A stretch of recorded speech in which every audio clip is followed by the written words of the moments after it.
And you say you didn't get the money that you'd hoped for in the spending review, and you were already planning to cut 1,700 officers. So how many are you going to have to cut now? So we've cut 1,600 over the last couple of years, another 1,700 officers and staff this year.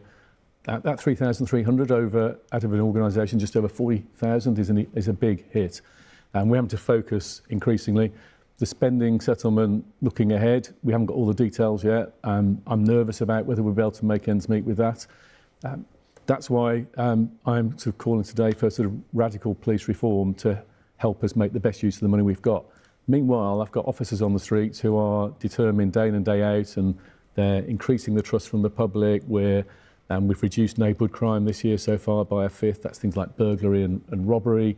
We're detecting far more cases of shoplifting, far more cases of violence against women and girls. We've got a much lower murder rate than other big capital cities.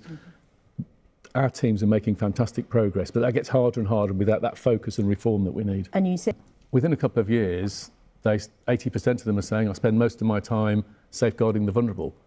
That's critical work on the streets.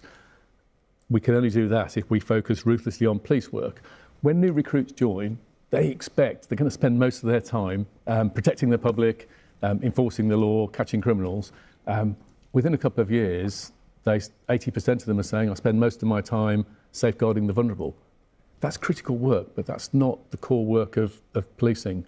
So we need help to cut away some of these areas where other press public services have effectively pushed work to the police. There are 80,000 missing children from children's home a year in the country. That is really problematic. It also falls elsewhere. Policing of football matches across the country, mainly Premier League, cost policing £70 million. It doesn't get back from the football clubs. In London, it's more than a third of that.